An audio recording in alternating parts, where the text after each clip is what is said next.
Parce que je trouve que c'est une série c'est vraiment, on n'a pas ça en France quoi. Il y a un truc qui mélange des genres qu'on n'a pas l'habitude de voir. Il y a du drame, il y a de la comédie, mais il y a de l'espionnage, ça frôle le thriller, donc on a peur pour elle tout le temps.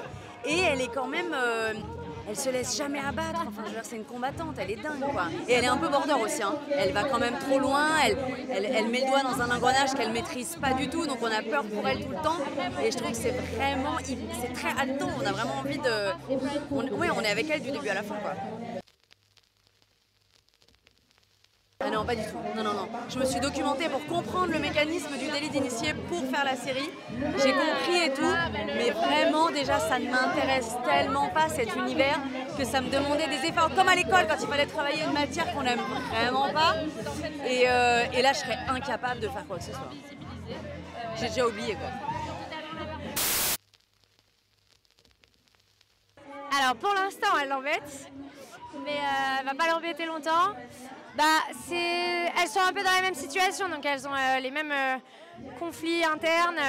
En plus, mon perso, il a encore un truc en plus de harcèlement au travail, harcèlement sexuel avec Bruno Sanchez, qui n'est pas du tout comme ça dans la vie.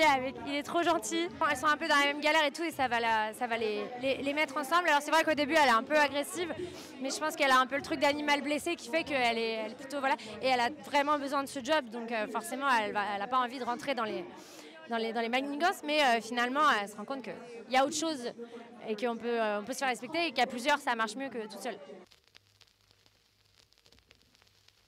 Clairement, c'est un peu l'outsider, c'est celle qui arrive. Et en fait, ça marche assez vite. Dans ce quotidien qui est dur, voilà, on a mal au dos, on est blessé, on est machin. Et l'humour, c'est important. Et c'est vrai qu'elles vont se vanner pas mal. Et ce perso, il est très comme ça. J'avoue que moi je suis un peu comme ça dans la vie aussi, donc j'aime bien. Et ce trio il marche avec Alix, donc le personnage de Lola qui va emmener tout le monde. Nous on la freine un peu. Il y a Léonie qui joue Jess qui va être plus, qui va enrober. Et puis moi un peu chien fou derrière qui est là, bon ok on y va.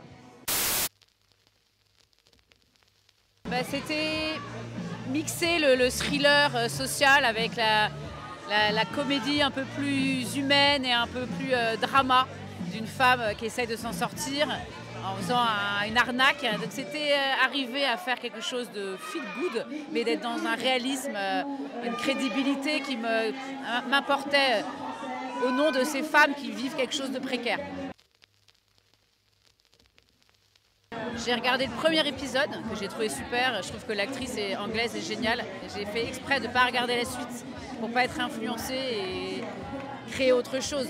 Je ne voulais pas que ça soit une copie, que ça soit une version plus intime déjà, parce que j'ai rajouté des choses qui sont privées et plus français. Donc je ne suis pas restée collée. Mais après, c'est surtout les auteurs, avant tout, qui ont enlevé une grande partie de l'aspect jouer en ligne, addict au jeu. Ça, ils l'ont enlevé pour rester dans un truc plus tendu, plus sur l'enjeu de se sauver et d'avoir peur pour elle.